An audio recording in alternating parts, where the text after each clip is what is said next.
Good morning, children. Welcome all of you in English class. Children, today I'll teach you Chapter 2 Country Childhood. Children, do you remember your childhood days? You have some memories of your childhood like this. Everybody has the memorable day of his childhood. In this chapter, the famous freedom fighter Nelson Mandela shares his experience of his early childhood. He says that his village, Kunu, was situated near the clear stream. Now I see what he shares of his childhood.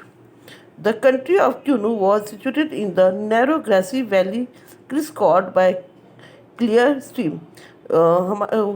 Nelson Mandela बताते हैं कि मेरा village क्यूनू जो था वो situated था पतले से ग्रासी वैली में, घाटियों में, जो टेढ़े मेढ़े रास्ते से होकर जाता था, लेकिन वहाँ पर एक क्लियर साफ झरना स्ट्रीम बहता था and overlooked by green hill, और चारों तरफ हरे भरे पहाड़ियाँ दिखाई देती थी.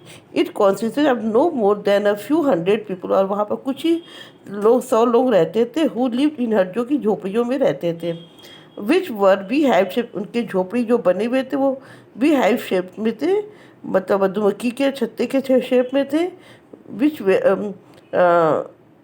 मड और मिट्टी के वॉल्स बने हुए थे, दीवार जो थी मिट्टी की थी.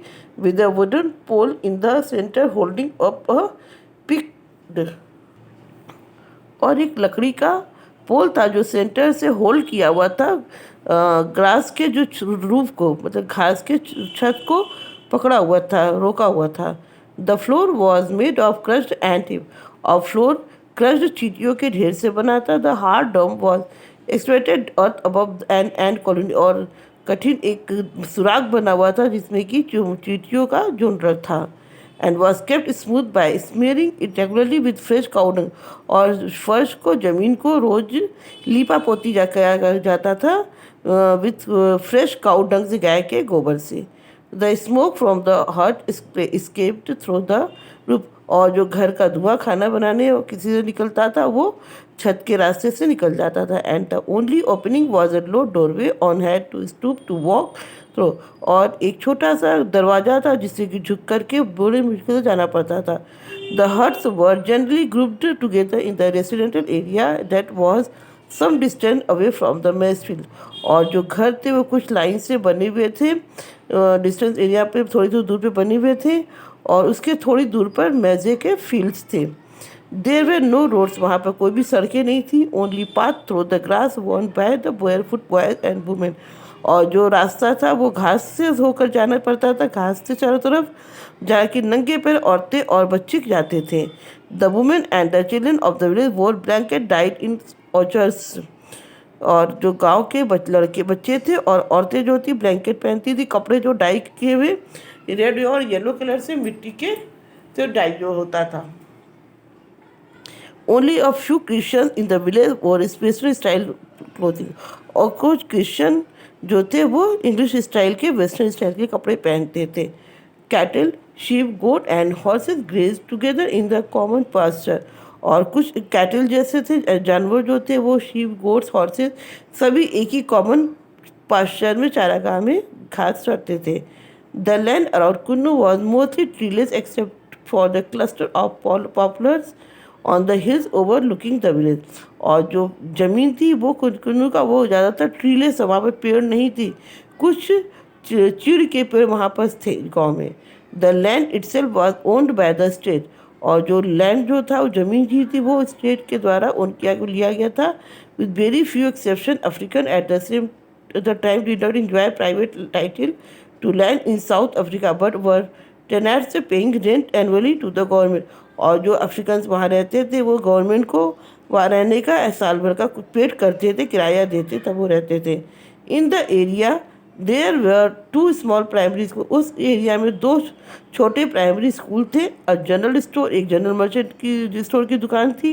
And a dipping tank to rid the cattle of ticks and disease, और एक छोटा सा टैंक था जहाँ की एनिमल्स डिप करते थे जिससे वो मतलब नहाते थे, जिस बीमारियों से दूर रहते थे. My mother presided over 3 herds at Kunu, which, as I remember, were always filled with the babies and children of my relations. मेरी माँ के 3 हट की 3 झोपड़ियों की मालकिन थी कुन्नू के, और जैसा कि मुझे याद है, जो हमेशा बच्चों से और छोटे बेबीज से और बच्चों से भरा रहता था, जो मेरे रिलेटिव्स थे.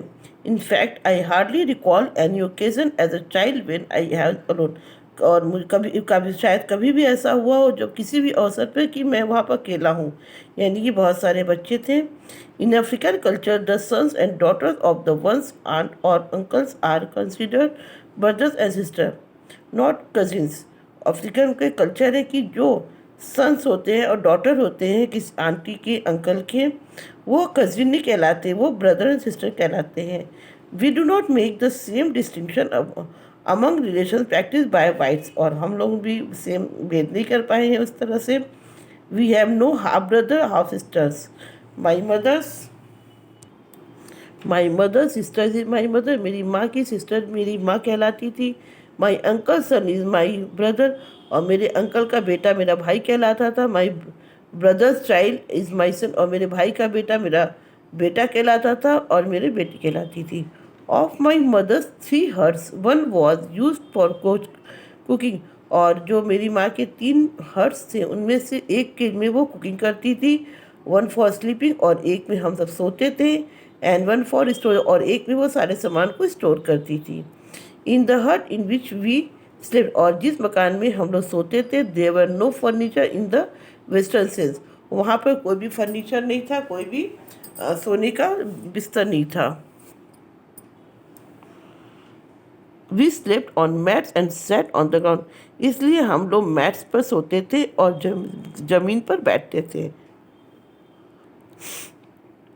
I did not discover pillow until I went to मैक्सवेनी.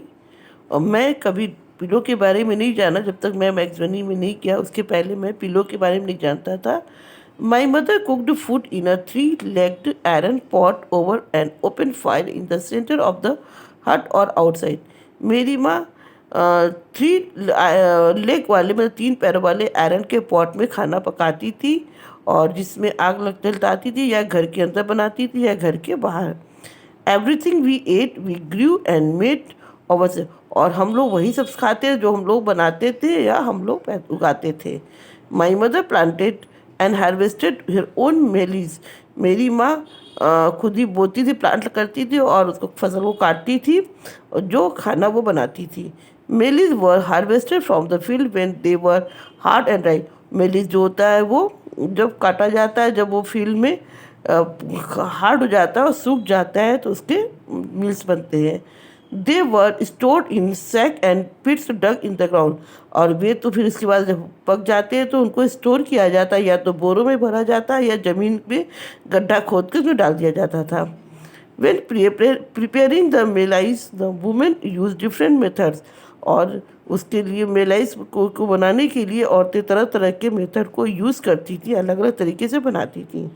They could ground kernels between 2 stones to make bread.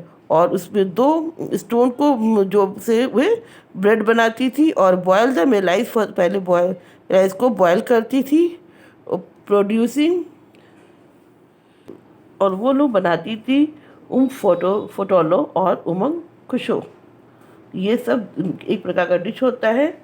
Unlike mealies which were sometimes in the short supply, milk from our cows and goats was always plentiful. और जब कभी malice की short हो जाती थी तो हम लोग मिल्क पीते थे काउस के और गोट्स के, जो कि हमारे लिए काफ़ी पर्याप्त मात्रा में होते थे. And now children, I hope you understood these paragraphs very well. Next part I will explain you next video. Thank you. Jai Hind.